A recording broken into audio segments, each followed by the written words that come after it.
Madam hello, good नमस्कार। Morning. Good morning, नमस्कार। कैसे हैं वहां पे? बारिश हो रही है? यहाँ बेंगलोर में बारिश हो रही है मैडम। नहीं, यहाँ तो बारिश नहीं हो रही है। ठंड अच्छा हो रही है, अच्छा बस ठंड शुरू हो चुकी। अच्छा। हाँ और आप कैसे हैं? ठीक है? जी, बढ़िया बढ़िया madam. Thank you very much for sparing time for us.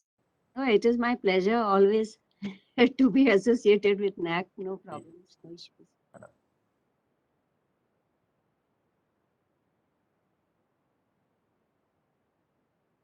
Others have also joined, I think. Hello, Inda ji, how are you? नमस्कार मैडम। नमस्कार, कैसे हैं? ठीक है? ठीक है मैडम, आप कैसे हैं? बस मैं भी ठीक हूँ। ठीक हूँ। आप लोगों के आदेश का पालन हो रहा है। नहीं, रिक्वेस्ट है मैडम आप। रिक्वेस्ट और आदेश दोनों ही है। ठीक है, अच्छा है। So, are you starting at the time is 11:30? When We'll are you start with starting? level 14 sir. I think Professor Chaudhary has also joined. नमस्कार, कैसे हैं? आपका वो म्यूट है माइक, मुझे लगता। Yeah. Namaskar, madam. नमस्कार, how are you? Yeah, I am fine. Okay, that's great. Nice to see you online virtually, actually. That's great. So I think we can start, right? I think शुरू करना, अगर 11:30 हो गया तो will start. इंदा जी will start, let the people join. कोई बात नहीं। जी sir. Good morning and namaskar to all the participants and the panelists. So this program is intended to spread about the awareness about the NEP, especially on the 6 parameters, northern region, specifically for the Uttarakhand region. For that, we are very delighted, and we are also thankful to all the participants and panelists also to what is says the accepting our invitations to be the chief guest and resource person for this webinar. So for the kind information of the participants, we have Professor Dr. Annapurna Nautiyar, Madam. She is currently the Vice Chancellor of Himalayan Nandan Bahuguna University, Central University, Uttarakhand.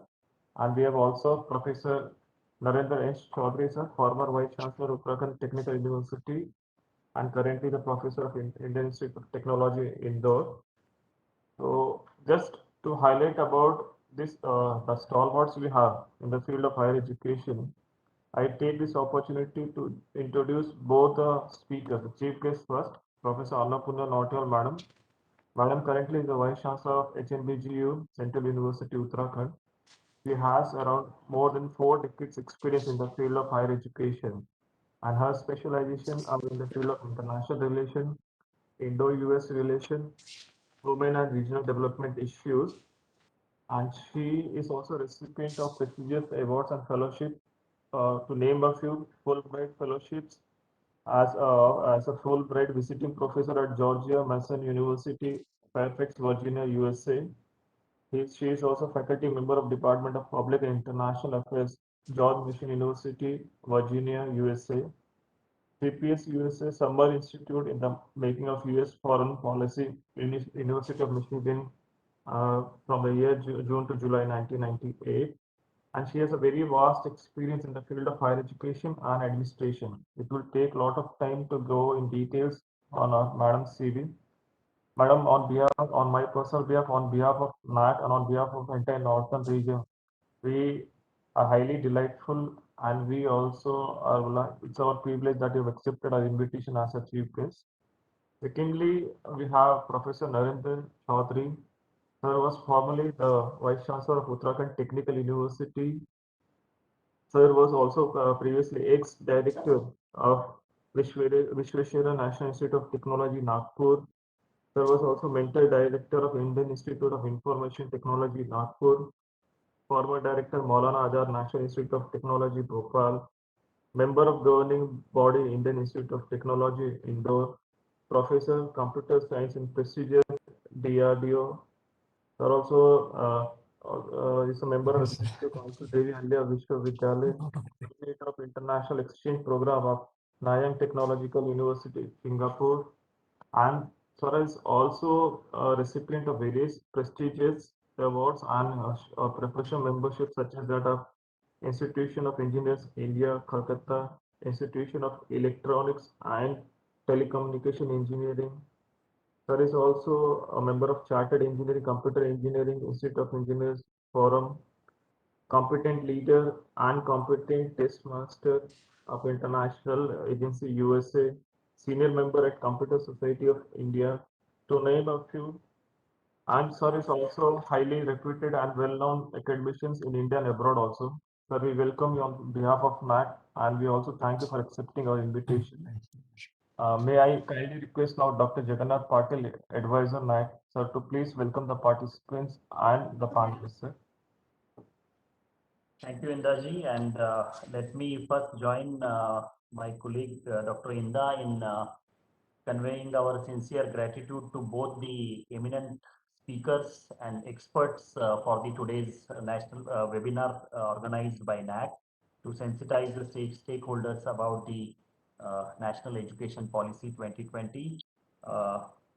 We convey our gratitude to Professor Annapurna Nautiyalji, Vice Chancellor, HNB Gadwal University, Uttarakhand, who has kindly agreed to deliver the inaugural address as the chief guest, and Professor Narendra Chaudhary, formerly Vice Chancellor of UTU Dehradun and currently with IIT Indore.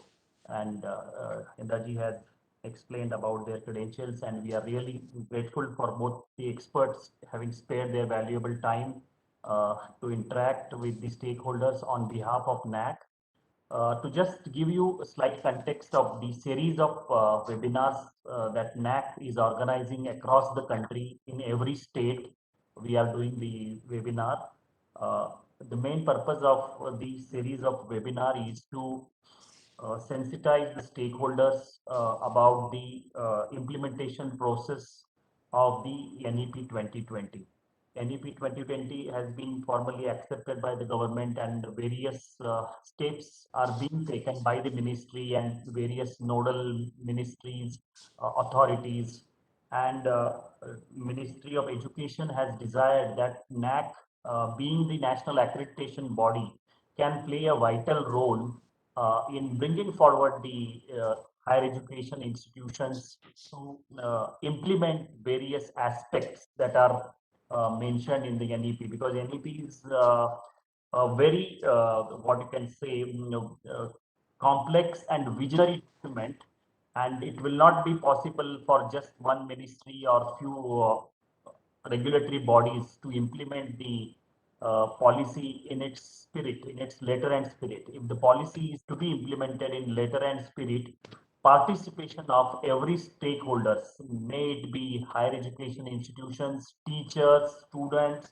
managements, all the stakeholders of the higher education must be wholeheartedly involved in this process, so as to realize the true objectives of this new education policy. So that's why, and NAAC, which evaluates the universities and colleges in the country, has taken up upon itself to see to it that higher education institutions in the country align themselves with the national policies. It is one of the fundamental premise of the accreditation that to ascertain that the stakeholders, the higher education institutions, are aligned with the national policies. And that's why we are taking this proactive measure, rather than we have also taken a step to incorporate NEP related parameters in our accreditation process. Now, you might see that on the website of NAAC, it is already mentioned that NEP related implementation parameters with effect from 1st December are already there on the NAAC website, and all our manuals are being changed. And now we expect that all types of HEIs will have to report about their progress or their preparedness. We have called the term as institutional preparedness for NEP implementation. So this will be part of the profile to begin with, so that institutions get time to understand the concepts, to align with the policies, and to do whatever possible at their end. And that's how the NAAC is playing role in this entire process. Today's program, we are specifically focusing on a few parameters that have been identified by the ministry for the consultation with the stakeholders. And these parameters are issues like multidisciplinary and interdisciplinary approaches of the higher education institutions. A very important topic is about academic bank of credits. A lot of discussion.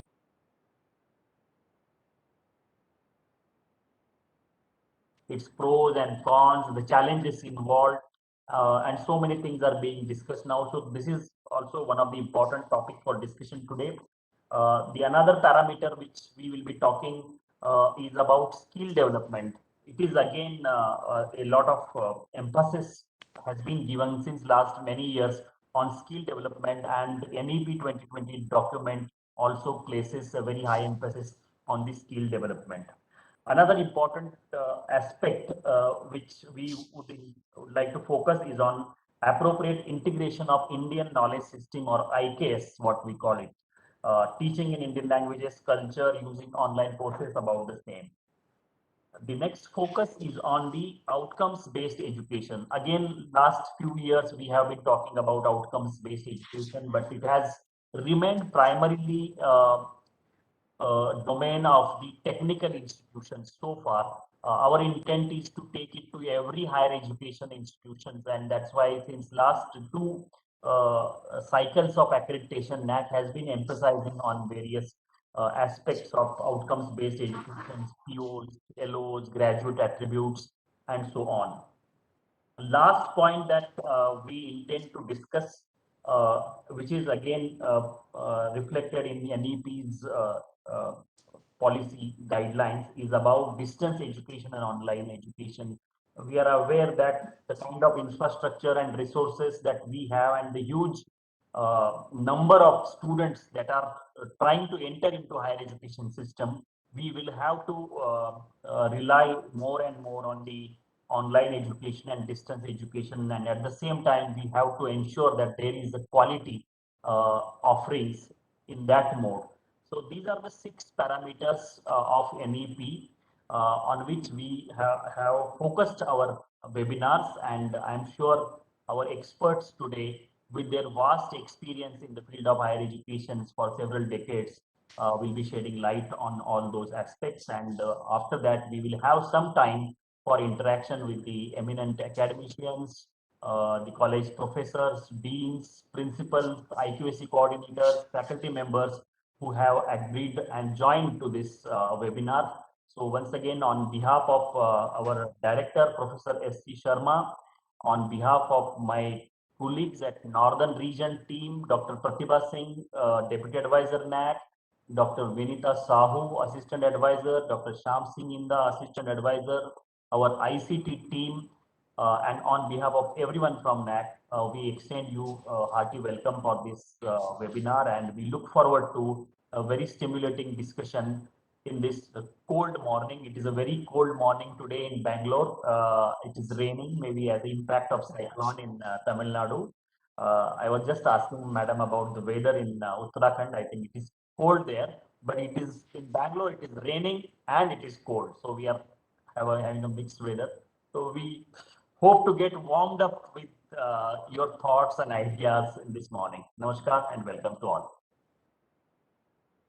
Thank you, sir, for welcoming all the participants and giving a detailed gist about the webinar and what is the main intent of conducting this webinar in light of National Education Policy 2020. Thank you so much, sir. Moving ahead with the webinar, may I humbly request Dr. Annapurna Nautiyal Madam, the Vice Chancellor, Hemvati Nandan Bahuguna University, Uttarakhand, to please deliver the inaugural address and share her vast knowledge in the field of higher education, especially in the field of implementing the National Education Policy 2020. Professor Annapurna Nautiyal Madam, please. Thank you so much. Very good morning to each one of you. At the outset, I would like to say a huge thank you to NAAC for organizing this meet for the institutions of Northern region, particularly of Uttarakhand, and taking this initiative to take the NEP further, because without the consultation with the stakeholders, the delivery of NEP would be difficult. So I would like to thank Dr. Jagannath Patil, Dr. Shyam Singh Inda, and the team NAAC for inviting me for this session. And this is very, very important session.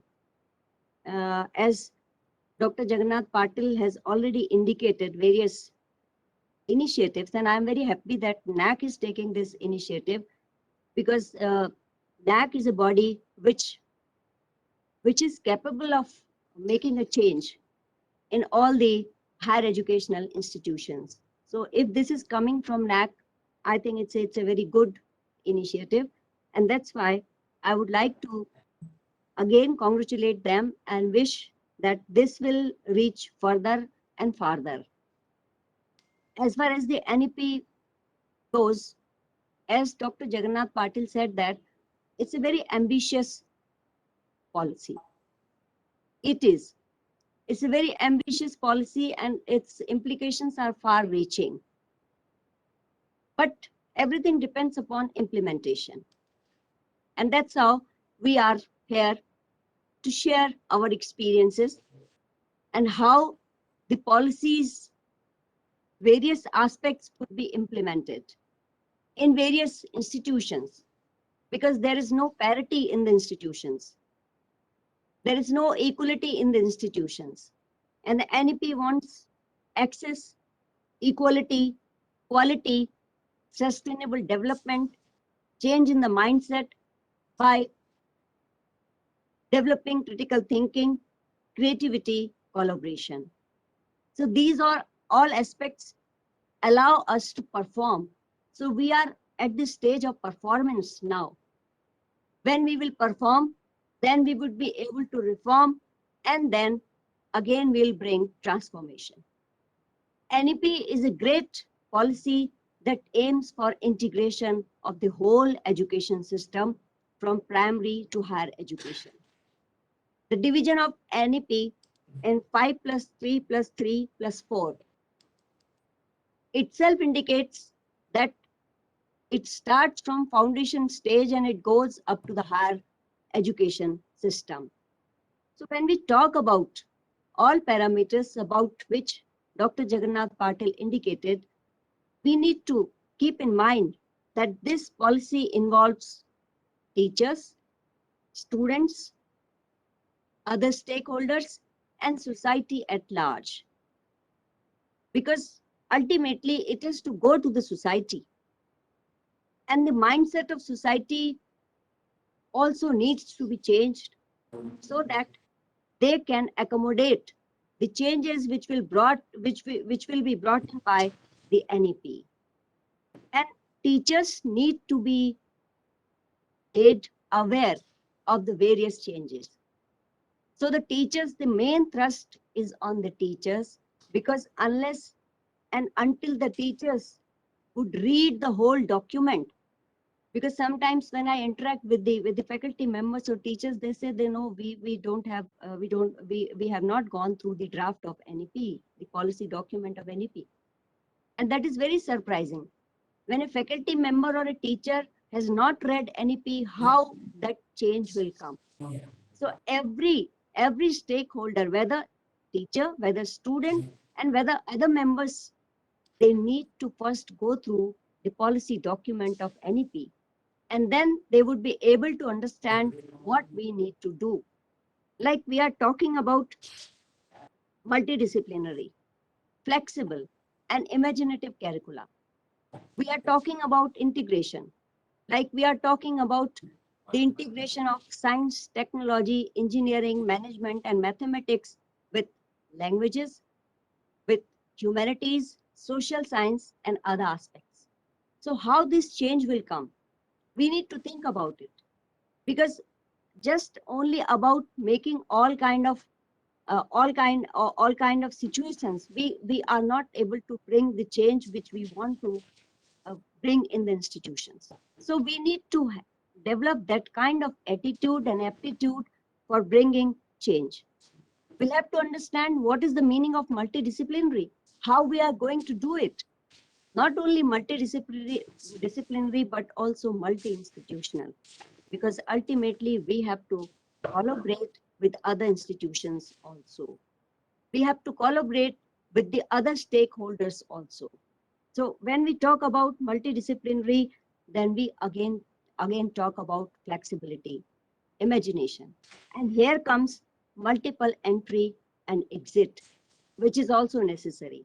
There are various parameters which has been given in NEP. Like if you are doing something for 1 year only, you will be awarded certificate course. 2 years, you will be awarded diploma. 3 years, you will be awarded bachelor. And 4 years, you would be awarded masters, but it can go to 1 year more if you want to go for research. So you have to have multiple entry and exit, not only in new courses which you want to design, but in the old courses also. Then only this flexibility will come. Otherwise, we will be living in the same old era where there was no reform. So if we want to bring out those reforms, we need to have multiple entry and exit in all the courses. But this is not easy because our mindset has to change. We have to be very critical and we have to be very innovative about bringing these kinds of changes. Otherwise, we will not be able to do justice towards NEP. Then we have to end the fragmentation. So this fragmentation will also end when we will talk about multidisciplinarity. Because we cannot live in compartments now. We have to have integration. And NEP is the greatest integrating force. It talks about integration from foundation to higher education. So this integration is about research also. This integration is about higher education also. This integration is about skill courses also. We have to have skill-based courses. And these skill-based courses are necessary because experimental learning is a must.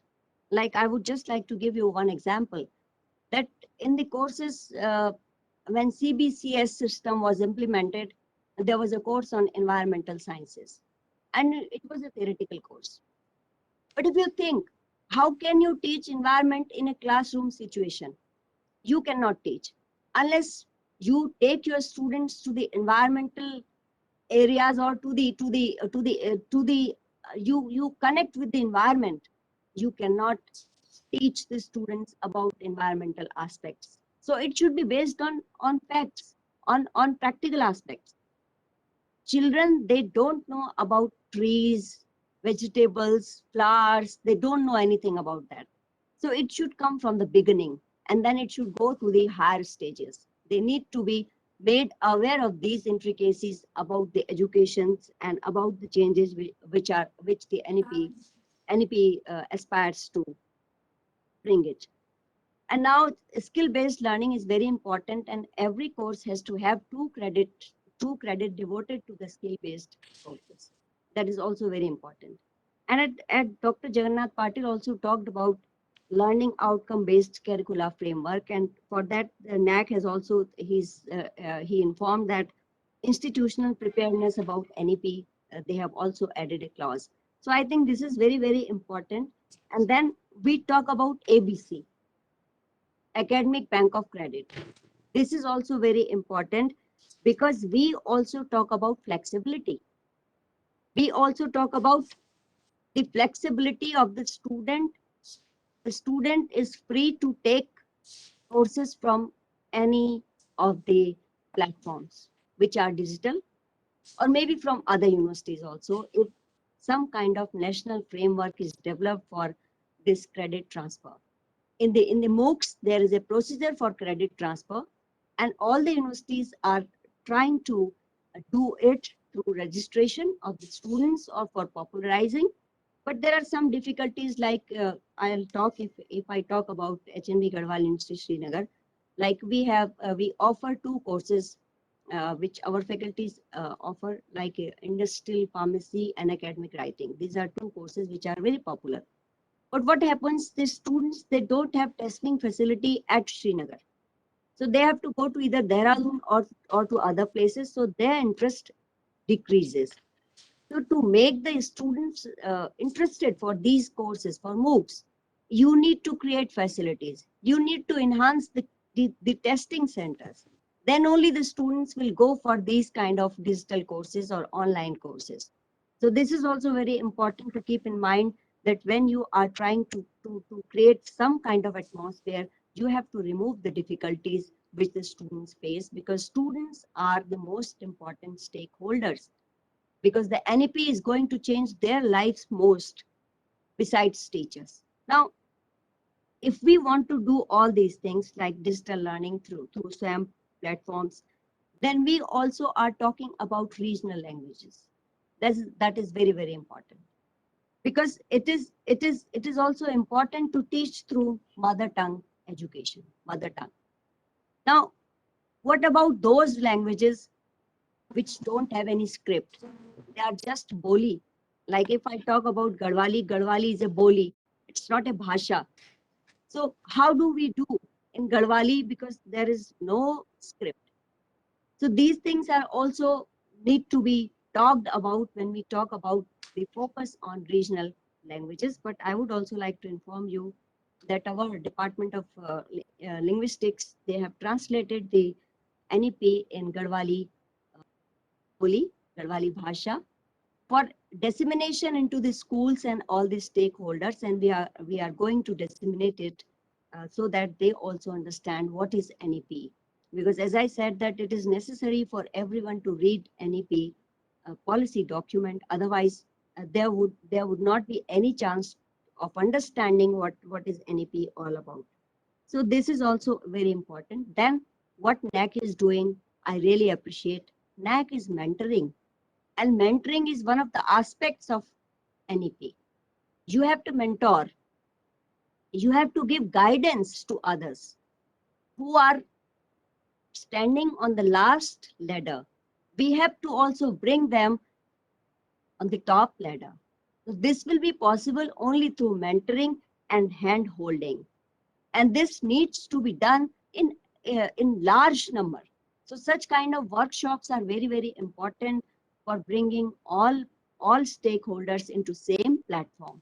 It's not like that this NEP is only for central universities or for technical universities. It is for every university, every college. So they should be brought, they should be kept in mind, and every stakeholder should be mentored, and the practice of hand holding should be there. So I think my time, I do not know how much time I have been given, but maybe I would like to give more time to the main speaker who has to make a presentation also. But I would also like to say one thing more, that NEP is society oriented also. We cannot disconnect from society. We have to bring values from society, because we are talking about Indian knowledge system. Indian knowledge system cannot come unless we consult the society. That is very, very important. And this society is a part of educational system, and that's why we are talking about innovations, extensions, and we are trying to connect the society through various initiatives like Unnat Bharat, Shresth Bharat, Ek Bharat. All these attempts are to connect with the society. And this is also very important aspect of NEP, that it wants to integrate the society also, because unless we educate the society, we cannot bring change. So the chain of perform, reform, and transform will depend on this kind of flexibility, and this flexibility has to come from the educational institutions also. That's why under the Unnat Bharat Abhiyan, the institutions are asked to adopt villages, to go back to the societies, to learn from them, and also to extend knowledge to them. And that's why it is necessary to handhold them. So I think with these remarks, I would also like to add one more point, that we have also taken one more initiative, and that initiative is that we have constituted one of the consortium, that is Indian Himalayan Central Universities Consortium. And there are 13 universities part of this consortium, and the universities of Uttarakhand, Himachal Pradesh, and all the universities of Northeast India are part of this, which are located in the Himalayan region.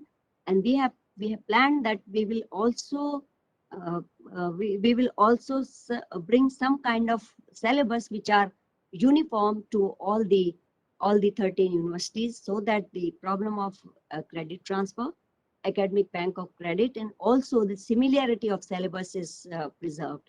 And this will provide us academic flexibility, multi-institutional collaboration, multidisciplinary education and research, which is the, I think, focus of NEP. So this initiative we have also taken, and I think other institutions can also join hands like this, and they can also work towards this kind of program, because it is also related to capacity building, which is the aim of NEP. So with these words, I would like to say a big thank you to NAAC and the whole team, which is led by Dr. Jagannath Patil and others. And thank you so much, Dr. Inda and others, for giving me this opportunity to share my views. And now I am ready to hear Professor Chaudhary and to see his presentation. So thank you very much. Thank you so much. Thank you, Madam. Namaskar. Namaskar. Thank you very much. I just wanted to say one or two words, because I very much appreciate the idea of the consortium that you have mooted of Himalayan universities. I think this is a wonderful approach, which can be considered as a best practice that can be promoted across. There are coastal lines, there are mountain ranges, there are India is a diverse country, and the approach that you have taken to build this consortium and develop these common studies is a really extraordinary effort. So if you have some documentation, do share with us, so that maybe we can share it as a good practice amongst various institutions. That's my request, madam.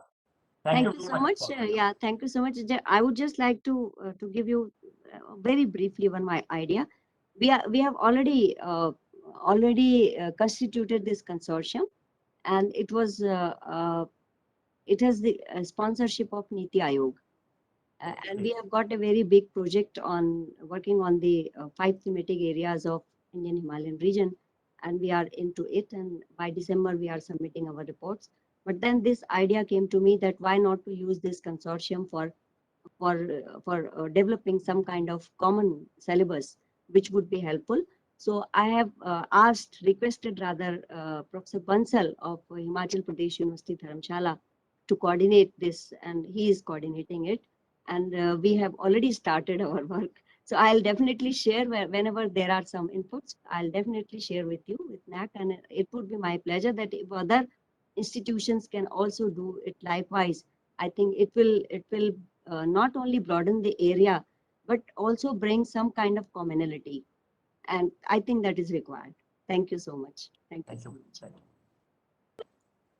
Thank you so much, madam, for your thought-provoking speech, especially sharing the ideas and views about NEP 2020 and making the relevant points about the NEP. Everybody should go through this document, awareness about NEP, talking about multidisciplinary field, multiple entry, exit, ABC, and especially the language part. So we are immensely grateful to you, madam, for your wonderful speech. Once again, thank you on the behalf of NAAC. Now, moving ahead, we all would like to listen from our eminent speaker, Professor Dr. Narendra Chaudhary, sir. We welcome you, sir, and invite you to please share your ideas and present about NEP 2020. Dr. Narendra Chaudhary, sir.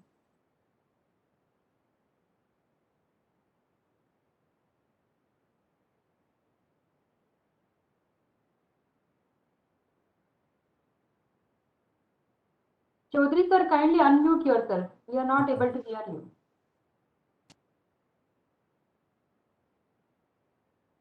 Green, that is another thing which I was trying to. Yeah, now we are able to hear you, sir. If you have any Are you able presentation, to you see can my share. screen? That's my PPT. Please share it, sir. There is a share option. You can share your PPT. So in the share option, other applications, PowerPoint is there, but I'm not Yes, sure it is able to. Yes, all right. Are you able to see the screen? yes, sir. It is showing starting to share the content. It will. Yes, sir. It is visible, sir. The first slide. Yes. Okay. You can make it full screen. Yeah, I'll make it okay. Okay. Yes, sir. Perfectly fine. So thanks, Dr. Jagannath Patil ji, Dr. Vinita Sahu, who has been coordinating this program, Dr. Pratibha Singh from the North Office of Delhi Office of NAAC, all others in the NAAC, and Professor Annapurna Nautiyal, who has already given us the perspective of what is happening, particularly in Uttarakhand state. And also she elaborated on the main points on which we are going to focus on today. As such, national education policy, this NEP 2020, has been, in fact, the discussion for this NEP 2020 has been going on for last, I would say, about 5 to 6 years or so. And I have been fortunate to be part of the initial discussions which were held in Nagpur. But anyway, today's talk is going to be focused on important points which Professor Dr. Jagannath Patil ji has already mentioned. That's about the academic bank of credit, multidisciplinarity and interdisciplinarity, how we are going to include in our education. Since I come from the technological education, I would say that how technological education can be comprehensive, can be, we can bring the other branches of education, which are very important branches, so that that opportunity for learning those concepts are available to the specialized areas as well. Skill development. Professor Annapurna Nautiyal has already talked about. अब मैं भी हिंदी में बात करना चाहूँगा, कारण होता ये है कि उत्तराखंड में जब हम बात करते हैं तो हम तो हिंदी में ही बात करते हैं. वैसे तो गढ़वाली में तो मैं फ्लुएंटली बात नहीं कर पाऊंगा, मगर हिंदी में तो बात कर सकता हूँ. And outcome based education is something which we have been talking, and in fact we have adopted this outcome based education for last 6 years or so. So it is important for us to see how the outcome based education is included in our curricula. We have already molded, many of our institutes have already molded our curricula in that way.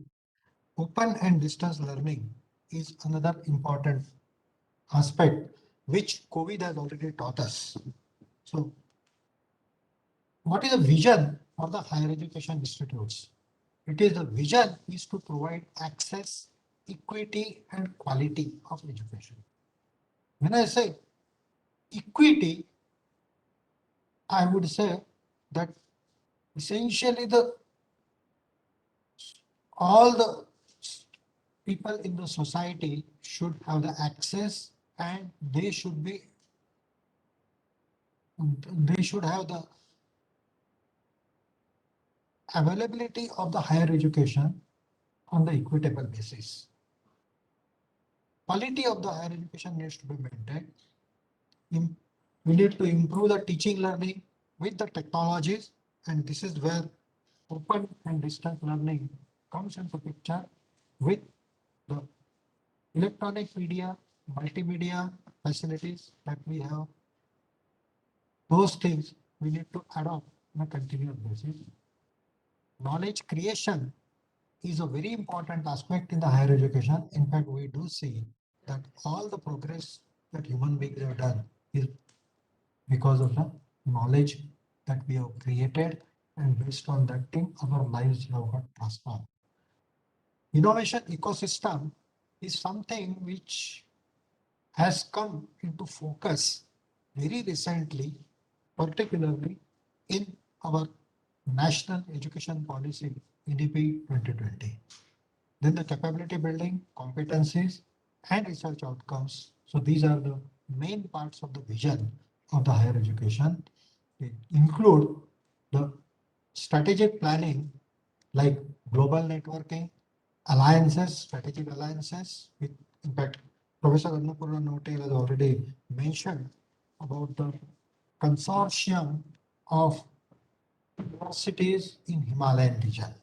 So that alliance, together with the alliance with some of the best universities in the whole part of our India as well as abroad, is something which is important to take our quality of education at a higher level.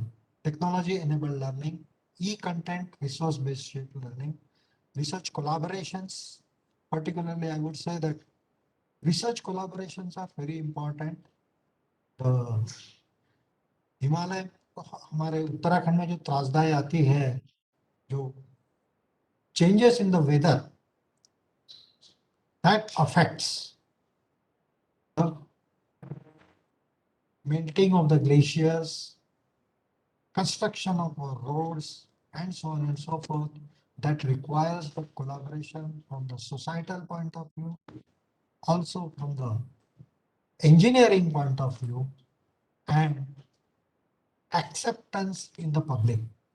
So these kind of research collaborations, particularly how you say big engineering projects are to be constructed, these things are important. Then demand-driven programs and courses, as I mentioned to you, new changes do take place, and with reference to those changes, how are we going to include the new programs, new courses? This there is an emphasis on this, and the active industry academia interface. We have a good amount of industry in Pantanagar region, Haldwani region, as well as another region in Haridwar. How are we going to connect this industry to the academia, and how we can satisfy the requirements of the industry so that the conceptual discussions that are required for taking the industry to the next level are in our higher learning institutes. Technology incubation is another thing, and I am happy to tell you that Uttarakhand Technical University as well as few other universities have this technology incubation center, which has already been functional. We have invested in UTU about more than 2 crores for the incubation center. The skills and the knowledge, the education employment gap, quality employment, citizenship, the developing the key behavioral skills and effectively applying the concepts. Okay, these are some educational imperatives. Okay, the next educational imperative that we have is to imbibe higher level of understanding. So for higher level of understanding, essentially we need to make sure that our students do not just remember and understand at the basic level. They have the capability to analyze, आकलन, मूल्यांकन, सृजन एवं निर्माण, ये चीजें जो higher level of learning, these things need to be incorporated in our curricula, and we have already taken some steps for doing these. Essentially, NEP 2020 says that these things need to be adopted in the higher learning. So the learning approach, what kind of learning approach I will say a little bit about the learning approach later, but innovation and creativity is important.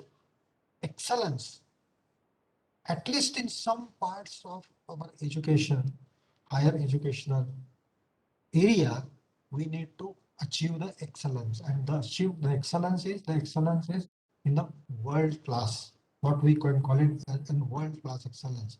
That is what is required, and how are we going to march about this is an important aspect. And we need to transform our talents so that the talent drives innovation and creativity. So this requires a paradigm shift in our pedagogy. हम जिस तरीके से बच्चों को पढ़ाते हैं, educational institutes में हम विद्यादान करते हैं।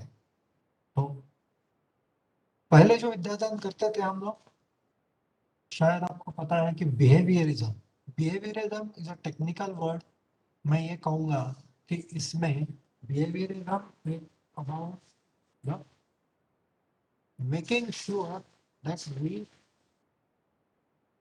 deliver the knowledge, and in the process of delivery we apply the physical tools.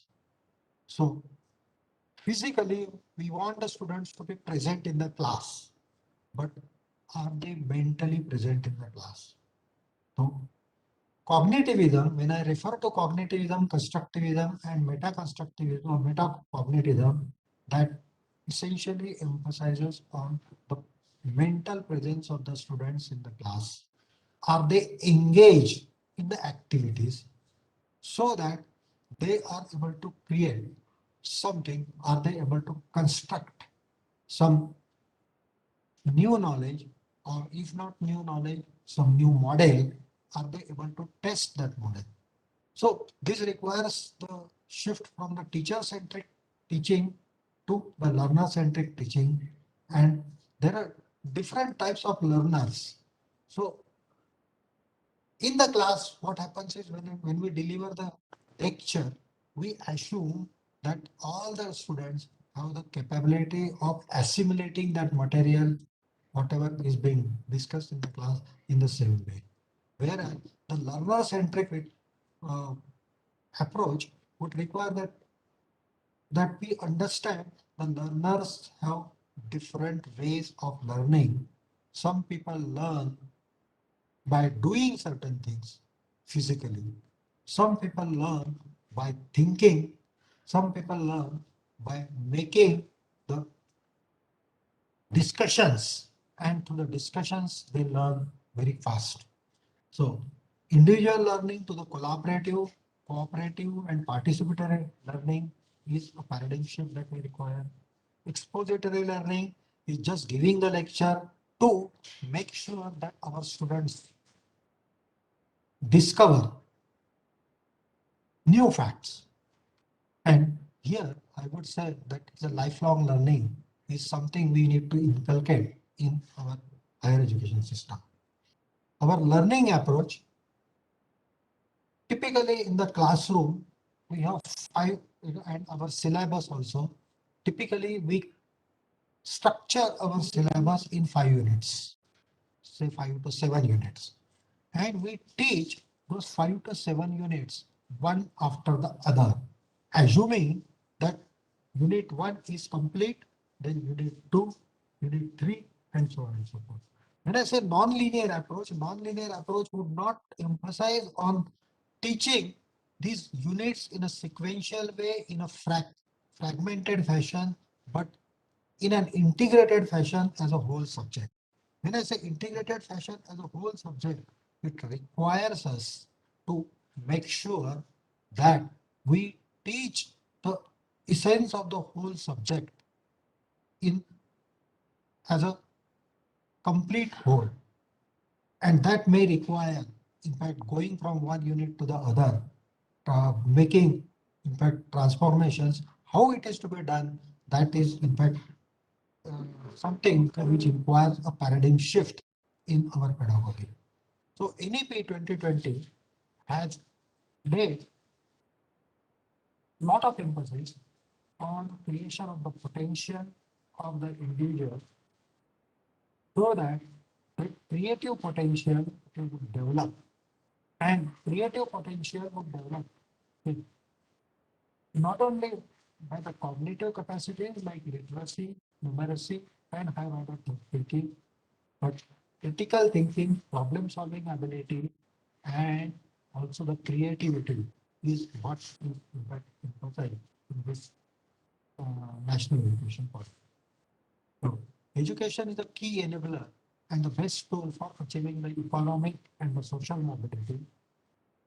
हमें हमारे देश में अगर प्रोग्रेस करना है, जो problems we are facing right now, we want to circumvent those problems.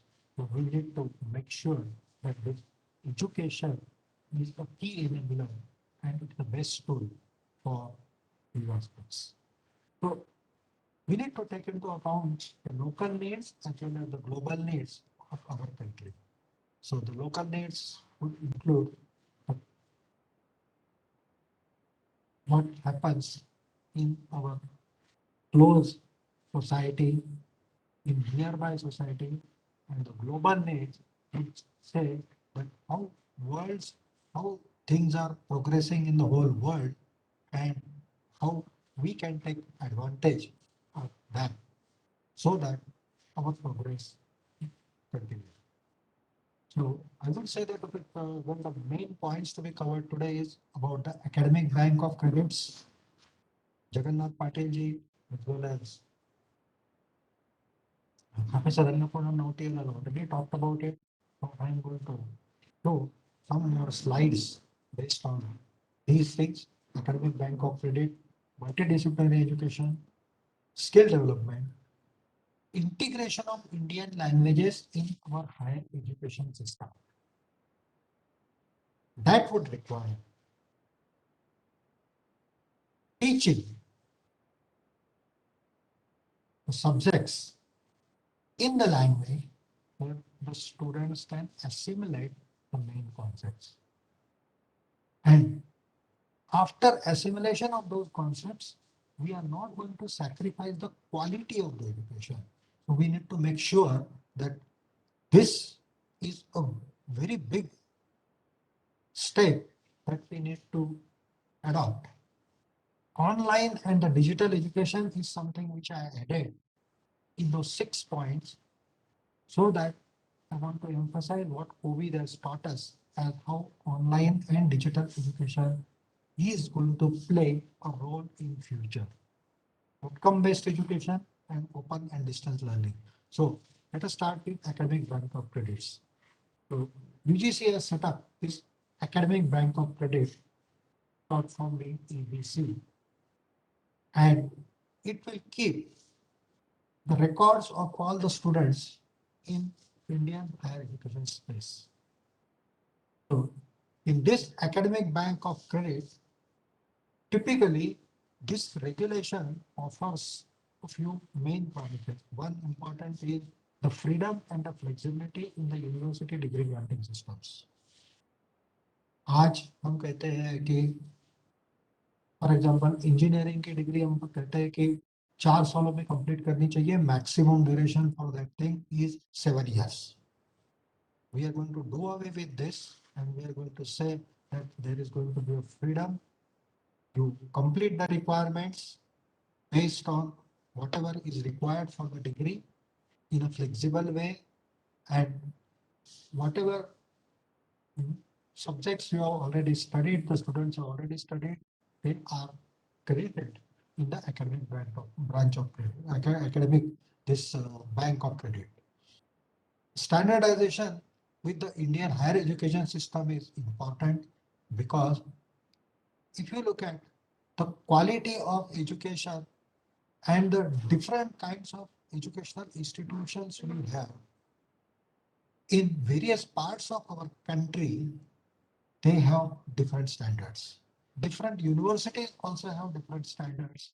So can we come up with some basic minimum standards and standardize those things so that this freedom and the flexibility of credit transfer can effectively be implemented? And it requires robust integration of the whole Indian education system. So NAAC is already doing this by accrediting the higher education institutes. And the process of accreditation, the way NAAC looks at it and the way I personally look at it, is essentially to make sure that our all higher education institutes have the opportunity to come to the same platform. So many times the comments that we give, the suggestions that we give for improvement of the institute are for making sure that they come to one common platform. And later, I would say that one of the important aspect about the academic branch of the Bank of Credit is to toward the internationalization of the higher education, our Indian higher education.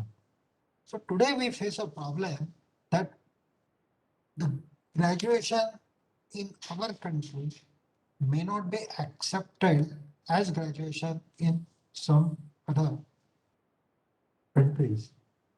And there is, what is the issue about it? In fact, one of the reasons why, in fact, outcome-based education was adopted was, in fact, a lot of brainstorming was done in 2014 and 2015, these years. And then this outcome-based education is something which we adopted for this purpose. This also says that we signed Washington Accord, and when we signed Washington Accord in 2014, that Washington Accord required some attributes. There are 12 graduate attributes which are common to all the graduates, and we have said that our graduates will have these 12 graduate attributes. So efforts have already been made, and NEP says that National Education Policy says that now we need to inculcate these in our higher education system. So, and another aspect is this, we need to facilitate multidisciplinary and holistic education and multiple entry, multiple exit in higher education system. So, this academic Bank of Credit already said that this would enable the student to select the best courses or the combinations that suit their aptitude.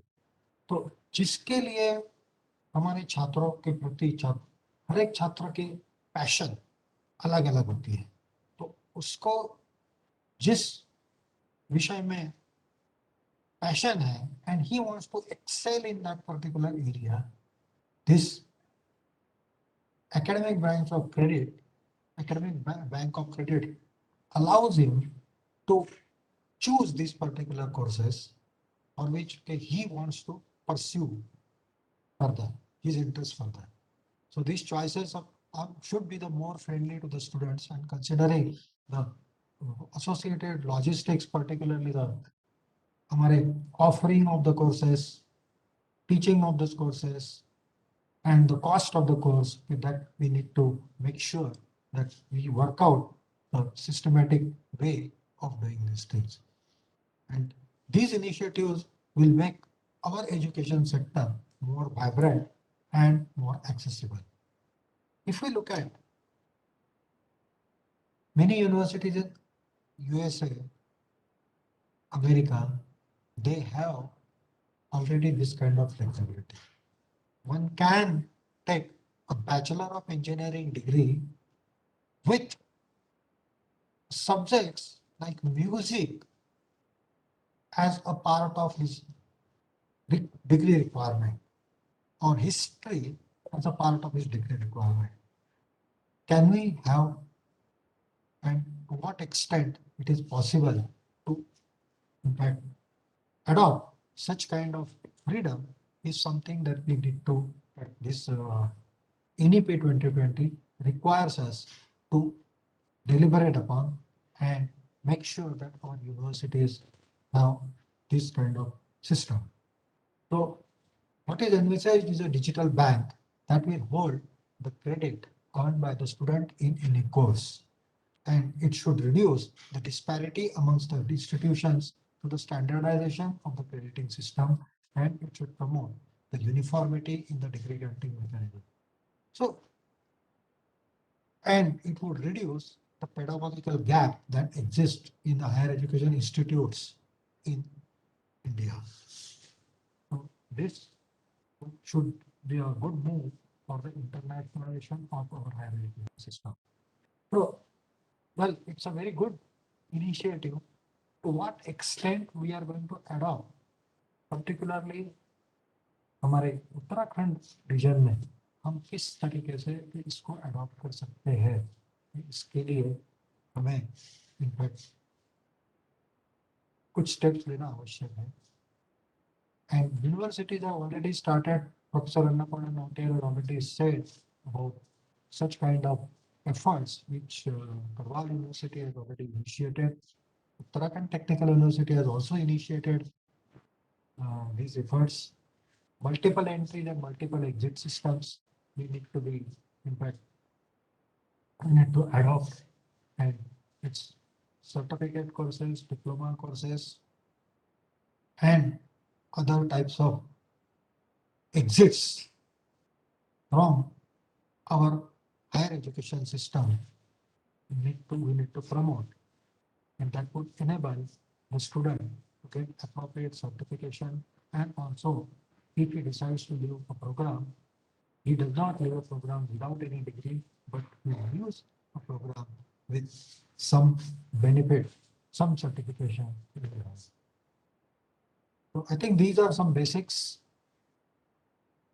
There are in our teaching, Uttarakhand Technical University has already adopted this model, which All India Council for Technical Education has already mentioned, that 20% of our courses can be the courses from which the credits are earned through NPTEL courses, SWAYAM courses, where the evaluation is also being done by registering the students in these portals, and that evaluation is accepted by the universities.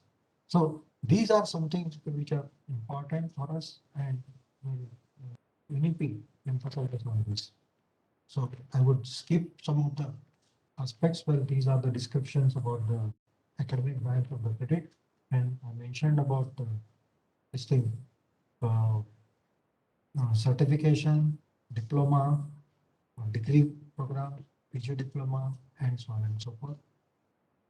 And the benefits, of course, it will allow the multiple entry, multiple exits.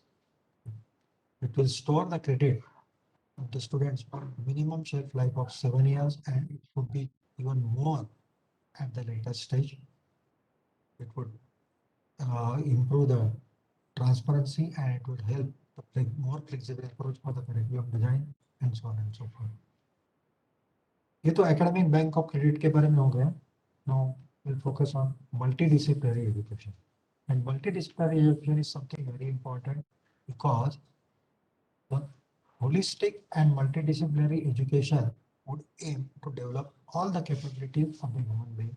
And those capabilities are intellectual capabilities, aesthetic, social, physical, emotional, moral capabilities in an integrated manner. So this multidisciplinary education is, in a sense, a very interesting and innovative step, so that the student has the holistic understanding of the higher education perspective, which includes humanities, arts, liberal arts, as I said, music, languages, social sciences, professional skills, vocational skills, ethics, morality, human value, and so on and so forth. So, if you look at the engineering curricula, we already have an initiative, so that in the first 3 weeks, the students have the exposure to ethics, morality, human values, yoga, communications, making sure that they connect themselves to the society. They go to the villages, see the life there, try to appreciate the problems there, and so on and so forth. So these are something important as far as the multidisciplinary education is concerned. Himalayan region में agricultural technology is very important because of our focus on agriculture. And the agricultural technology as is required in the Himalayan region, Uttarakhand region, is different than the agricultural technology which is required in the other parts of the country. And the students should have the perspective of that as well. That also includes the perspective of how these agricultural products are packaged, marketed, and made sure that they are available to the end users. So this is multidisciplinary education. Then we'll talk about the skill development. In our higher education, we say that there is a lot of emphasis on conceptual education and developing the making sure that the students understand the abstract concepts. Abstract concepts are important, but at the same time, skill development is important, and the skill-based education should be the part of our higher education, and it should not be restricted to only our technical institutes like ITI and polytechnics, but they should be part of the whole gamut of our higher education. Even if the student is studying arts or commerce or science, he should have some skill-based education there as well. So how the skill-based education we are able to include? In fact, in engineering, it has already been included because we have practicals in almost all parts of our, almost all of our engineering courses. Can we include this kind of practical aspect in other branches as well? And with theory and practicals in engineering, UTU has already linked them. So we have a theory paper. Along with the theory paper, there is a practical paper. And of course, project-based learning is something in which the students are able to do something on based on whatever they have been taught in the class. So the mini projects, we start in engineering education with mini projects all the way from the second year itself. Third year does require a lot of mini projects to be done in different courses. And these things are important, and especially this project-based research training is going to be, in fact, is important for the master's courses, irrespective of the subjects that vocational courses need to be, in fact, made sure and we make in the our higher education system, the student should have some part in which they are exposed to the vocational courses as well. That requires different kinds of design of vocational courses at the UG level, and they are pivotal to producing our skill graduates that would be in tune with the industry revolution 4.0. So the skill development, this policy of the vocational skills to at least 55% students by 2025, we need to, in fact, these policy targets for doing this. And how we are going to implement this is something which our higher education institutes need to, in fact, quickly adopt. Particularly, Uttarakhand region के जो educational institutes हैं, they should make sure that we have these vocational skills included. Some skills which have been acquired at the school level should be extended to the bachelor level, depending on the requirement of the individual students. So these are certain things, and of course, I would not read all the numbers which are given there, but it says that India has one of the biggest youth workforce, about 47 crores, and it could be increasing to 50 crores, and it could go on. Okay, from 2017 it was 50 crores. It is expected to be about 60 crores, and so on and so forth by 2022. So we are already in 2022. So this is one of the very big workforce that we have, and once we have more skills in this, typically you would require these skills for various industry and making sure that the country progresses further. So these are certain numbers. I won't read these numbers, but in addition to the organized sector like pharmaceutical sectors that we have in Uttarakhand, the automobile sector that we have in Pantnagar region, this is supported by a lot of unorganized sector.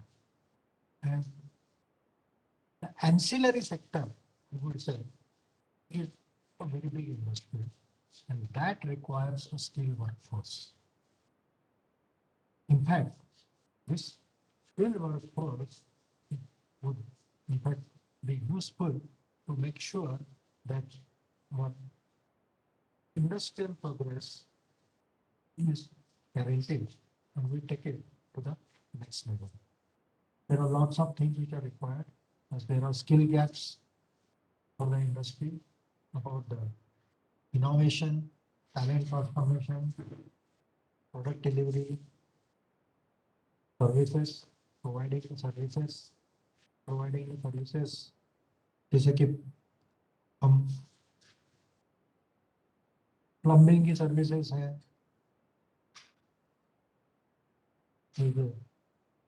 problem about distribution of the water, distribution of the electricity. So these services are to be in fact maintained, and they require the services to be maintained continuously. Quality standards need to be met, and environmental and the social requirements also need to be met.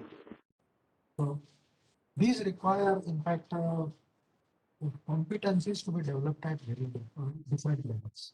The competencies, when one is able to understand the concepts, principles, the basic level. Next is a competent level. Here our graduate is competent to contribute to some aspects. Advanced level, he is able to coach, he is able to guide, and he has put certain things in the practice, and he has a large scale experience. And an expert is he provides the leadership, he has innovated, he has generated new ideas, and demonstrated the application of those new ideas in a useful way to the society. So these are some different levels of competency that our higher education institutes need to make sure that the students have the perspective of these different competencies. Employability skills. In employability skills, typically employer looks at not just the academic aspects, but he looks at the interpersonal skills, intrapersonal skills, managing the resources, is he compatible with the uncertainty, managing the time, managing the money, and so on and so forth. And of course, technical skills and non-specific skills are required, but cultural skills, interpersonal skills, intrapersonal skills are also important. And employers typically test our graduates on these various skills when they want to provide the employment. Now, the next point I will talk about is about the integration of Indian languages. And this NEP 2020 focuses on the promotion of Indian languages. One very important aspect is to understand, to realize that language is not just the words, language is a culture, it's a tradition, it's a unification of our community and the whole history that creates what a community is. So this is important, and we should not lose our languages. जैसा professor Annapurna Nautiyal जी ने बताया कि घरवाली तो एक बोली है, but वो बोली भी हमें, we should not lose So we should propagate that and promote those different languages because they are the assimilation, and the representation of the whole community that we have. It is a tradition, it's a culture and the unification of our community that we have. So one very interesting aspect is most of our languages, हमारे भारतवर्ष की जो भाषाएं हैं वो संस्कृत से उसका उगम है. Unfortunately, many of us have lost touch of Sanskrit language. I think that is important. And people from India who talk to each other in a native language, which shows their culture and their traditions to their languages. Right? So I mentioned this thing that India has lost about 220 languages in last 50 years alone. And UNESCO has declared another 200 languages, 197 languages to be endangered languages. So we need to preserve these languages and we need to also promote these Indian languages at the higher education level and at every level. Particularly technological education mein, we have an initiative where our engineering textbooks are being rewritten in Hindi language and the local languages. Major Indian languages, 22 major Indian languages have been identified in our constitution, and at the national level there is an effort of writing down creating the textbooks so that the subjects can be taught in these languages. While of course trying to teach these subjects, there are a lot of complex concepts, and those complex concepts, the complexity and particularly the quality should not suffer when we are in fact delivering these through different languages. So there are lots of things, lot of learning materials need to be created, like textbooks, workbooks, videos, plays, novels, etc. So these are something which require effort from our academic community, fraternity, so that we know. And we need to also, language typically is not a static thing. Language, from the linguistic point of view, okay, is there is a flow in the language and the vocabulary keeps changing. The meaning of the words also does change. They may remain, we may think that that meaning is static. But if we look at over the period of years, over the decades, the meaning of the words change. So this languages need to be documented. In fact, they have been documented by a large extent. Dictionaries have been created. Videos are being created, recordings are being created, and these things are something which would preserve our treasure of knowledge. So, as I mentioned to you, this policy, NEP, requires the introduction of e-courses in major regional languages instead of limiting the e-content to only Hindi and English. And the e-courses would be developed in Tamil, Telugu, Kannada, Malayalam, Gujarati, Marathi, Oriya, and Bengali. So these contents need to be developed about this thing. Next is about the online and digital education. The main points in NEP which I added is about the what COVID has taught us.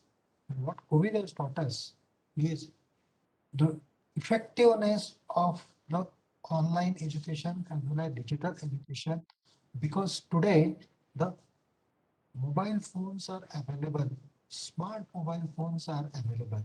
So this is going to be a big transformational change in our regular classroom based pedagogy.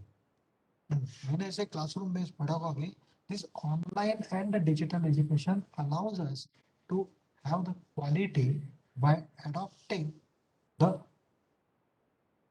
digital content and the online content which is appropriate to our students.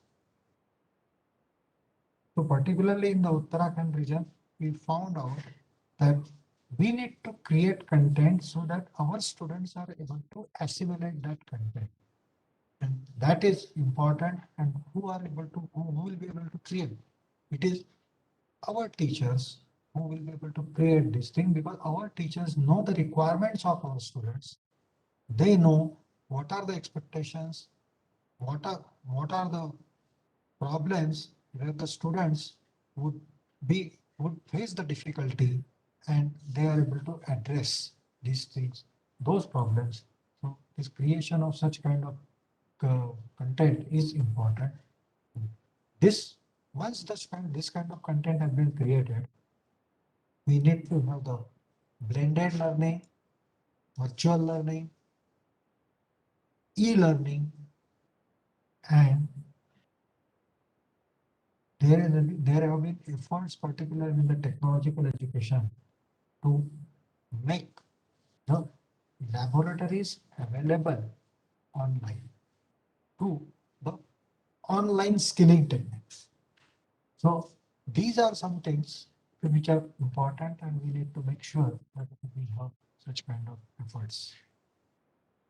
I think I have few more minutes. I think I have been exceeding time because maybe we may not be able to. Maybe we'll exceed a little bit, but I'll quickly go through outcome-based education. And I think many of us are already familiar with the outcome-based education, where the education is not just the pushing the knowledge in the brain of our students, but to make sure that for what purpose, what is going to be the outcome of our education, and those outcome of our education could be in the form of the skills, it could be in the form of knowledge, it could be in the form of behavior, and this outcome-based education requires what our student should be able to do after he graduates.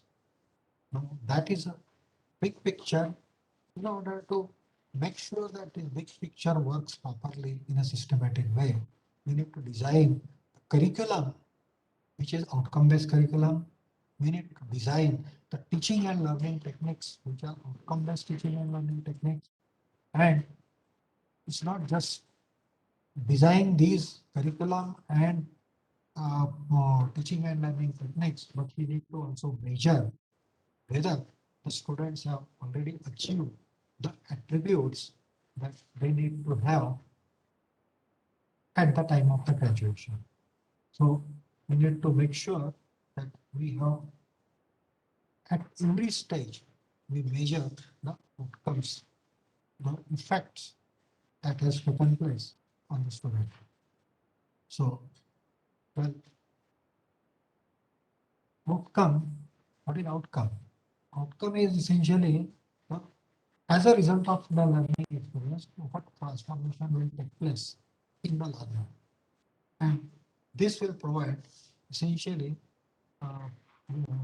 basis for effective interaction with the stakeholders, amongst various stakeholders. What are the requirements of the industry?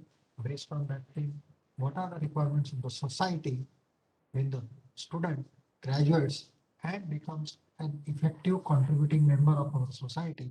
In the society, what is expected of him, and are we able to achieve through our higher education in that? So at the different levels, we have the vision of the institute, vision of the department, mission of the institute, mission of the department, and we have program educational objective, program outcomes, program specific outcomes, and the course outcomes. I won't go into the details, but okay, these are the details which we in fact go through in much more systematic way for each of the institute. And I think I'm happy to see that in Uttarakhand, quite a few institutes have already, in fact, prepared this vision, mission statements, program education objectives, program outcomes, program facing outcome, and the course outcomes. Once we have prepared the course outcomes, we measure the course outcomes for each of the courses which are taught to the students. And each of the, in one semester, maybe 6 papers are taught or 6 courses are taught. So for each of the papers, it could be 4 to 6 papers. So for each of the papers, the whether the outcomes are already available to the students, we measure them, and we measure them whether the students have achieved the expertise into that thing. Are they very good into those outcomes, or are they, are their performance satisfactory, and so on and so forth. So that is important. So there are various ways by which we can have this outcome-based education. The last point I want to emphasize is about the open and the distance learning. And in Uttarakhand, we already have the open university, and our open university has been doing an excellent job with lot of courses. In fact, the number of students who have been registered with our Uttarakhand Open University is, I think, about 4 to 5 lakhs. Huge number of students have been registered into this, and they have a variety of online courses available, distance learning courses available. And in the distance learning courses available, their performance is evaluated as well. And based on the successful when they are successful, they in fact are given the credit for that. And that model is in fact is going to be an important role. It will play an important role for the enhancement of total gross enrollment ratio in our higher education.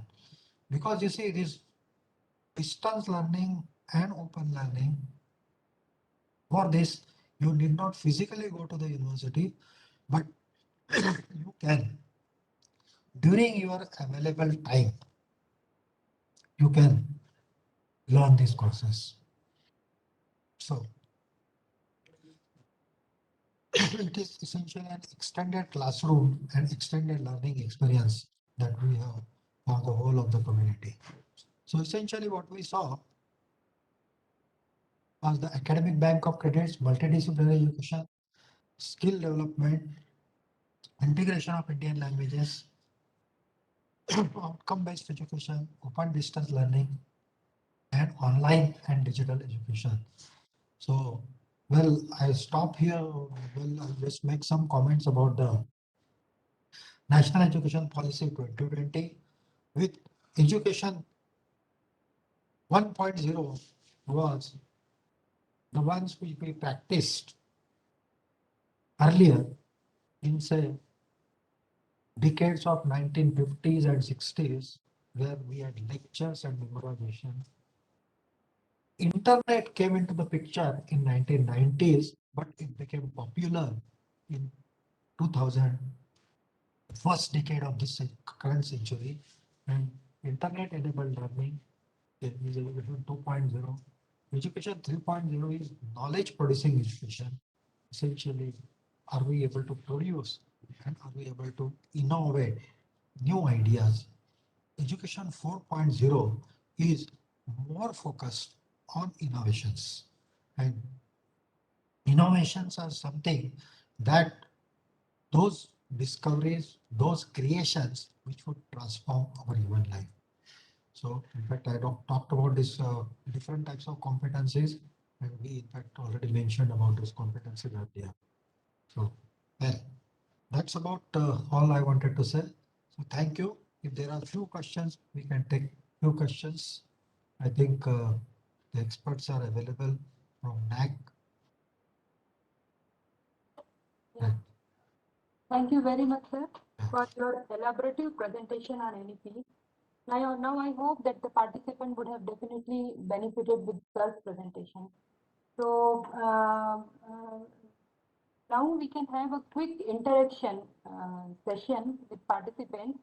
I request ICT to unmute if somebody has raised hand. If you have any question, participants, you can quickly raise your hand or you can just type in chat section. We'll be having some question quickly. We have experts with us. Annapurna madam is there and Dr. Narendra Chaudhary sir is there. So they would be happy to respond to your questions. So ICT, I request the ICT team to kindly unmute one by one and just let the participant raise their questions to the expert.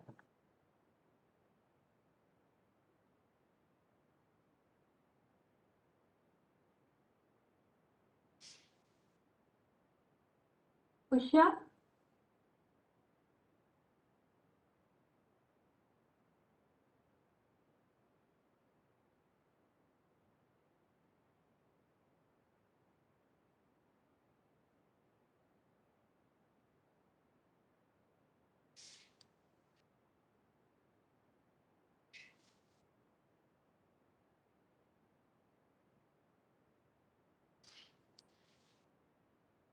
One question has come into chat by Juhi Kalra. What do we understand by multiple entry and multiple exit? So I would like the experts to respond to this. May I speak? Yes, yes, please, sir. Yeah. Well, traditionally what happens is our graduation, higher education, we are talking primarily about the higher education.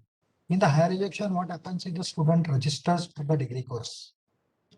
Once he registers for the degree course, unless he completes the degree requirements, traditionally, if he exits in between, he is nowhere. In the sense that, say, after 1 year of his study, first year of his study, or 2 years of his study, he wants to discontinue his education, then he has not satisfied the degree requirements. Since he has not satisfied the degree requirements, he has only one exit, and that one exit is after completing the degree.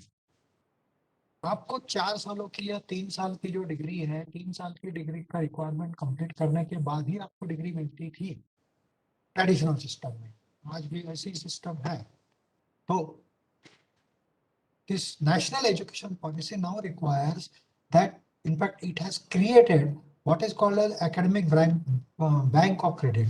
तो आपने जितना हमारे छात्रों ने जितना efforts लगाए हैं, वो they are already credited in his name, and based on that thing, he is given a certificate course, or he is given a certificate, or he is given a diploma.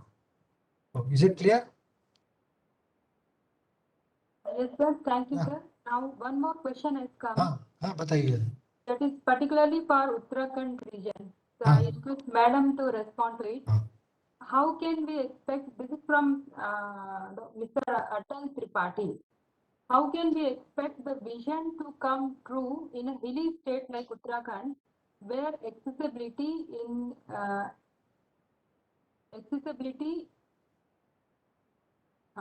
every sphere is questionable, particularly hilly areas?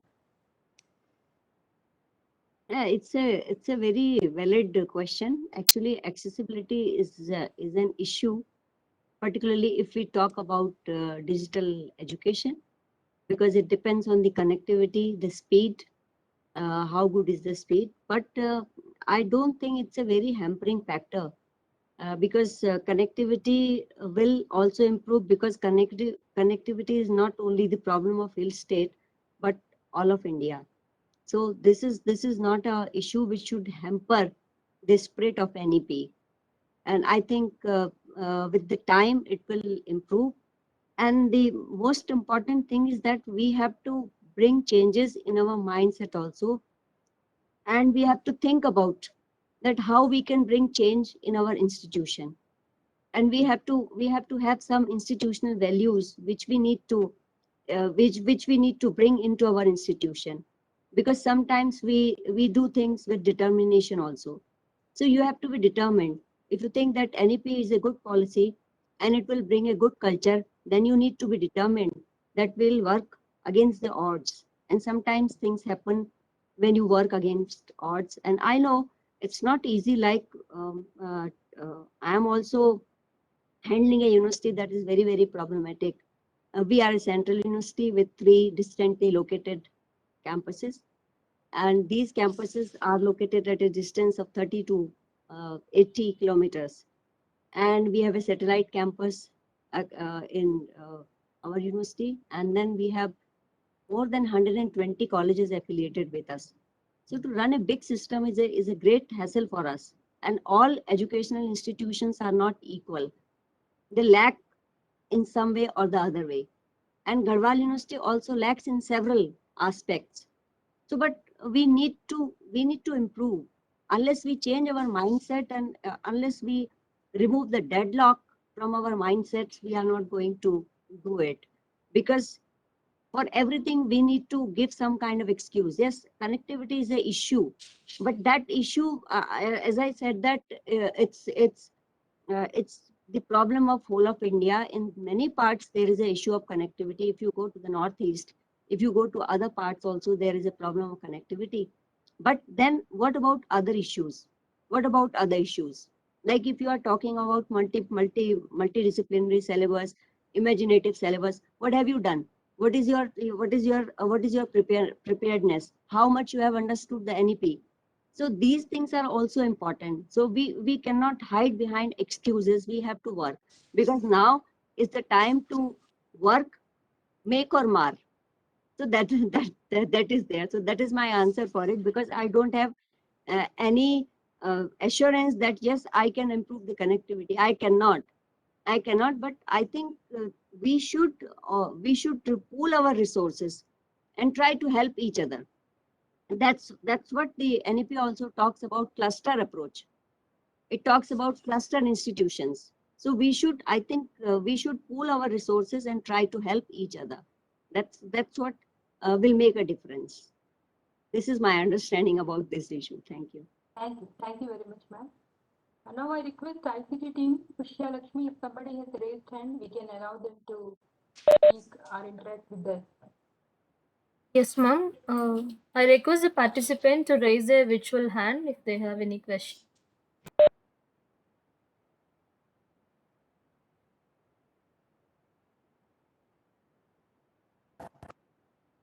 I Yes, was seeing Ashish comments. Sundar. I was seeing comments from Professor Paran Gowda of Patanjali University. Can you unmute him, Pusha?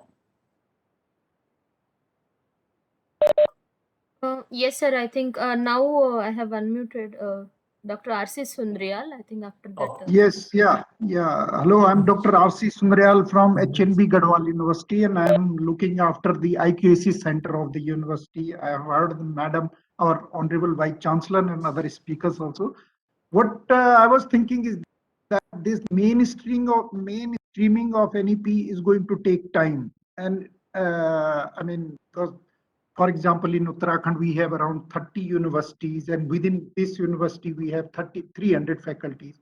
So it is going to take more time. So it is not possible for any central agency or, for example, NAAC to clarify doubts at that level. Would NAAC consider promoting state-specific facilitation center in each state? I mean, that way you build capacity at one center. For example, if we are a central university in Uttarakhand, you build capacity here, and then maybe other state-specific centers or higher education institution can take benefit out of it. They can reach any time, and that way, I think that will be the easiest approach to take it further. Thank you. Thank you, sir. Thank you, madam. Anybody else has raised hand, Pushya? Yes, ma'am. Anurag Agrawal. Mr. Anurag Agrawal, you may please ask your question.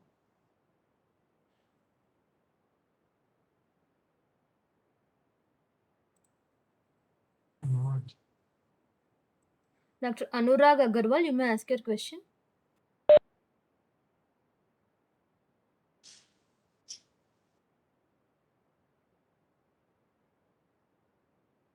some questions are there in chat also. One more we can take from here. So shall I unmute Dr. Paran Gowda from Patanjali yeah. University? Yeah. Professor Paran Gowda? Yeah, I am here. Namaskara. Namaskara, sir. Yeah. Thank you for coming to the panel, coming to the discussion and bringing your students also. You wanted to share something, please do share with us. Yes, very much. Our students, no, yeah, are very happy about listening to the experts because you are all yoga people only. First time education policy and other informations by the experts were very good for them. And I'm very happy to see you after our US visit. This is the time that I'm seeing you and Sam Sundarji. Yes, sir. When Surya is there, Surya Prakash, you would like to say one or two sentences about the Sure. meet. Thank you very much, sir. I would like to thank NAAC for organizing such a wonderful and informative webinar. Me and Anjali Prabhakar, my fellow, we are research scholars at University of Patanjali, and this is first time we came to know at this much depth level about the higher education policy, the new policy. So just I would like to thank. And next time we would like to keep organizing such events. Jagannath ji, अगले बार हम लोग योगा के बारे में हमारे आचार्य जी और दूसरे स्वामी जी लोग एक 10 मिनट का टाइम दिया तो योगा के बारे में भी कैसे एक्सटेंशन एक्टिविटीज हम लोग इन्वॉल्व हुआ है उत्तराखंड में and all over the world. पता नहीं आपका एक मौका दिया तो Sure, sir. We will be having a series of programs, and IKS is one of the important focus. Indian knowledge system is one of the important focus of NEP, and now that we have added it into the NAAC's manual also. So definitely, I think Patanjali University and Acharya ji will be, very much in an appropriate position to enlighten the, academic community about how you have integrated various practices and how other general universities also can, benefit from that. We definitely would invite you and give a specific time. Definitely, sir. Yeah. And our Anjali, she is the research scholar who is doing research work on Bhagavad Gita and the yoga relevance. She would like to say a few words. Thank you so much, sir. ये आपका जो था आज conference, इसमें हमने बहुत कुछ सीखा, इसके लिए बहुत बहुत धन्यवाद सर. धन्यवाद मैडम, हम आपके साथ जरूर एक प्रोग्राम करेंगे अगली बार. Thank you, sir. Thank you so much. ये पिक्चर नहीं आ रहा था हमारा picture. I think Usha, is it possible to enable their video? There is a group of people, I think, joining from Patanjali University. Maybe I think Graphic Era also. But whomsoever, if it is possible, you can just say hello to these people. Because we tried to get the video, we could not get it. Yeah. Sure. Is there any option? Any option is there to get the video pictures? Yeah. I think they can do that. But Let me try, sir. I think they may need to switch on their video from their side. No, video option is not coming, madam. Only share option is coming. Yeah, if you don't mind, Dr. Patil, I would like to leave. If you allow me to leave, I would like to leave because I have some other. Ji, madam. Thank you very much. I think we are little extending time, but it's okay. I think we wanted to engage people with that. So we thank you. Because Professor Chaudhary is there to give replies to them. So he'll do the needful. Okay. And so but nice it was of you, very madam. nice. And you stayed here for a long time, actually, 1.5 hours out of your busy schedule. So thank you very much, and we look forward to get connected with you again, and Sure. we can have a number of programs. Thank you so much. Thank you, and best wishes to everyone. Thank you. Thank you, madam. So can we move ahead to the next attendee who is raising their hand, sir? Sure, sure. In the meantime, you see if this team from Patanjali University can become visible. They wanted to say hello. I will check, sir. Dr. Varun Bakshi, you may ask Yeah. a question. Yes, I'm Dr. Varun Bakshi, Deputy Director, IQSE, Gurukul Kangdi Deemed University. I just wanted to make one point that as far as students in our university are concerned, they lack, several skills which industries demand. So we have come up with skill-based courses, but somehow my personal feeling is that if universities can have a collaboration with organizations like National Skill Development Council, then perhaps more industry-friendly courses could be designed for students, and it would help students in securing a job when they enter the job market after passing out.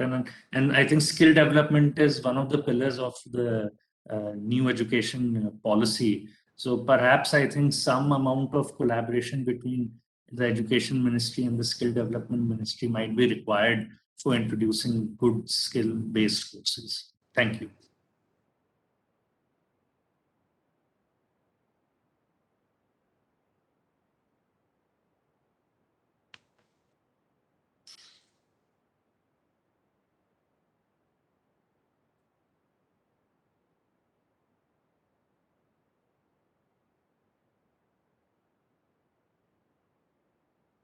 Yes.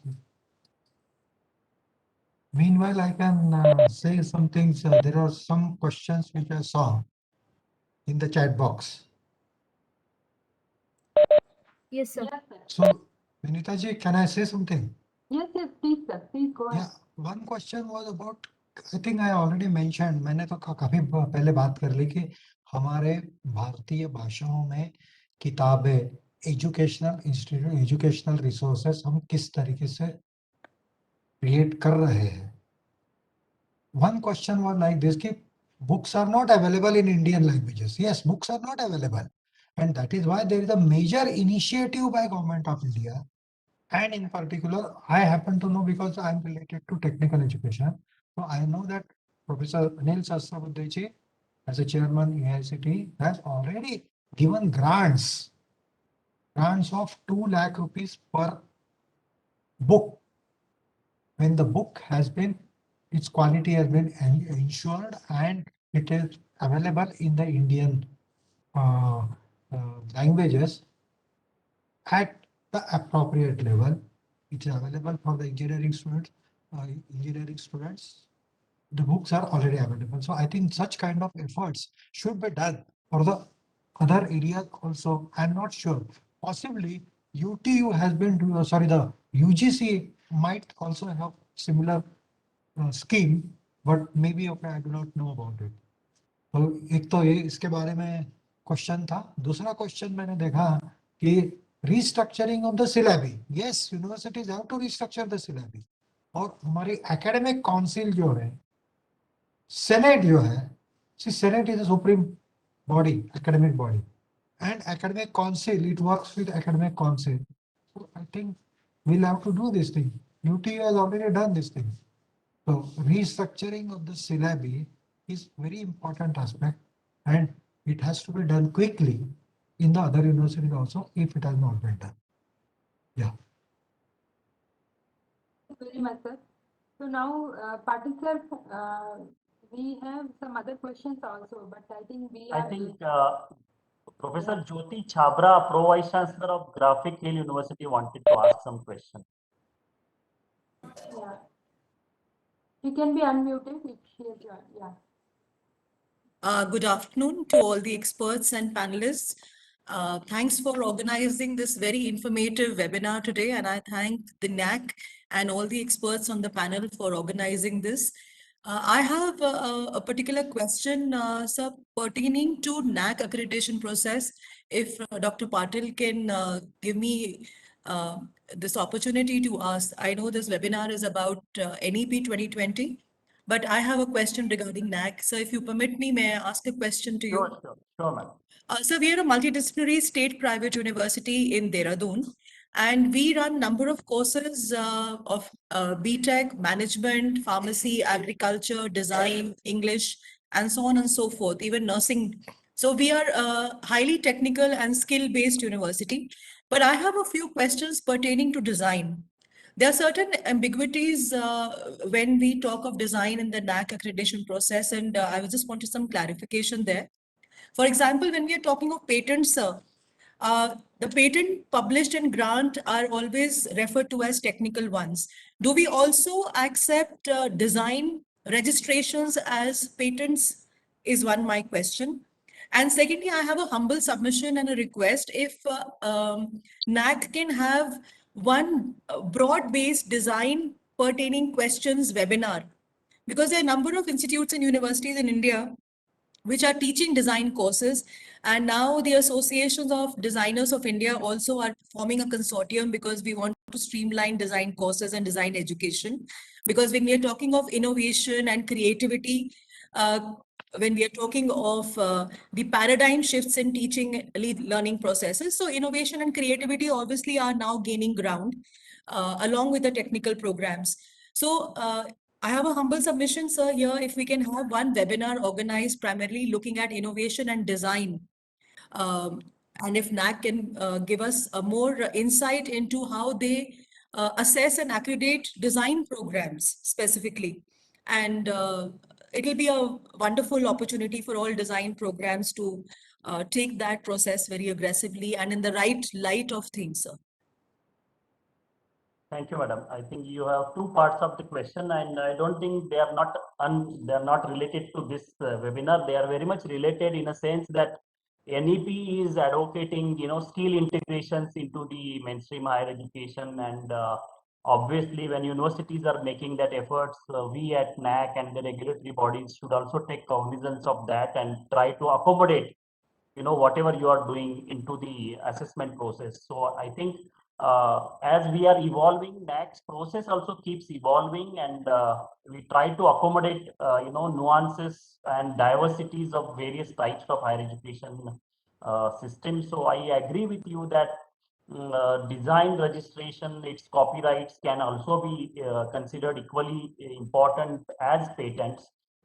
Perhaps you may write to NAAC, and when we are designing the next manuals, we can try to integrate that as an option to the patents.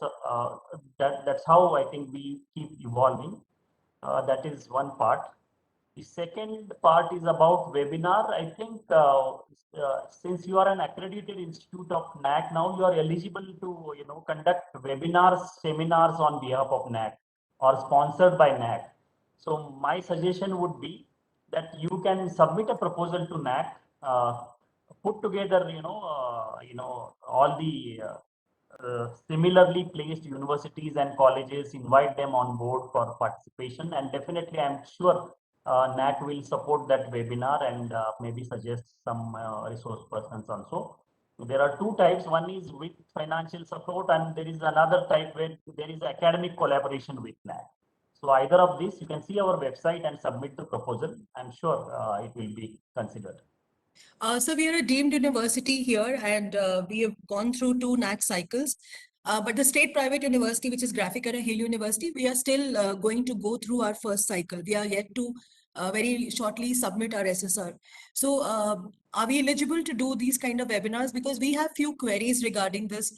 If you could also advise us, or kind of. You are very much eligible. You are very, very much eligible to submit the proposal, and Okay, sir. I'm sure that will be considered. Because we are actively involved in animation, gaming, fashion design, and we are working very aggressively on Uttarakhand culture and heritage. But you know that these industries are very industry based, we have to work according to the industry demands and all that. So they are very fast moving, fast paced industries. So design tends to become one little gray area when we are talking of assessment and accreditation. So if we get some guidance on this, it will really help us, sir. Sure, madam. You can get in touch, and we will definitely help you in organizing this. So if you could also give me your email or contact, if I can get in touch with you for a little more details, I'll be very, very obliged. Sure. I'm just texting my email Yes. to all panelists, so can do that.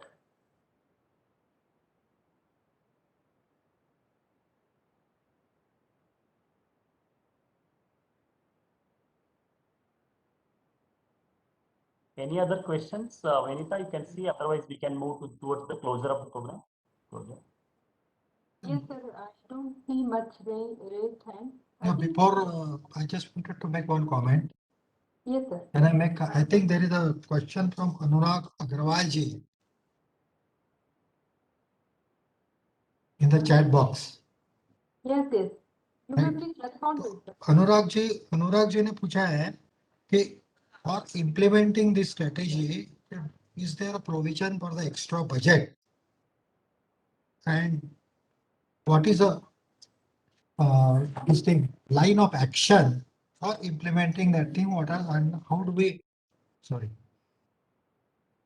I think I lost the connection.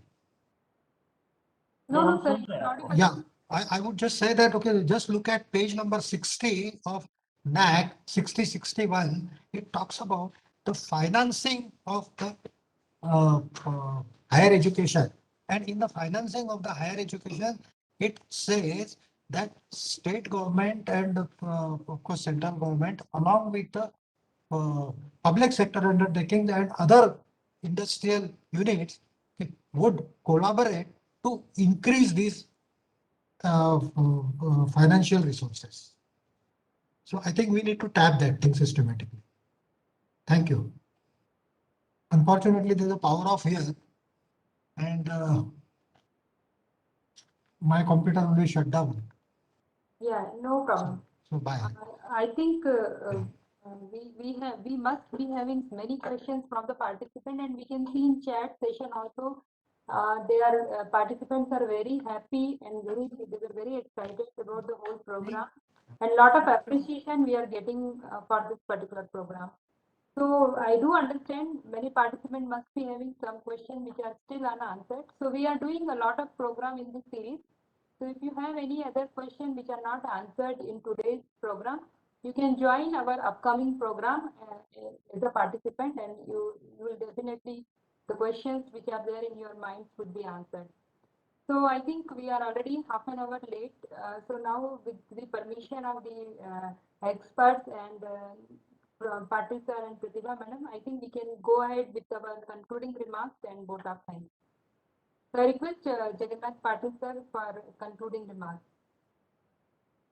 Thank you, Dr. Vinita. I think I wouldn't say much as a part of concluding remarks, just to thank everyone to see their enthusiasm in participating various queries and suggestions.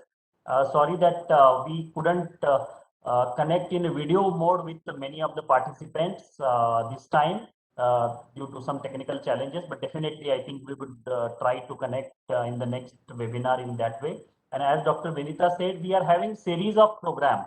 So in coming week, we will be having a program for Himachal Pradesh, for Delhi, and the registration is open on the NAAC website.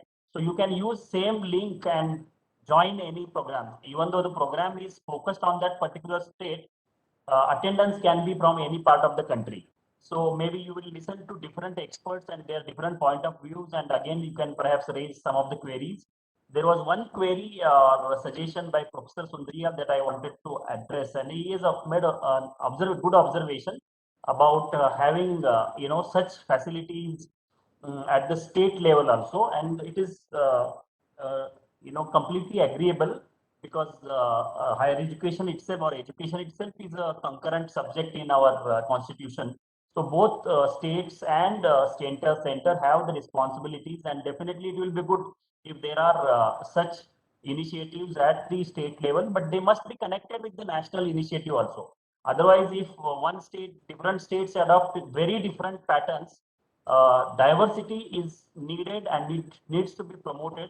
At the same time, mobility of the students and faculty and academic exchanges also should be encouraged. And to do that, we should have some minimum common standards, so that credits are acceptable from one state to another state. Students can easily migrate from one state to another state. So these things, both the things are required. That is my opinion. But I think we can continue this discussion in coming events.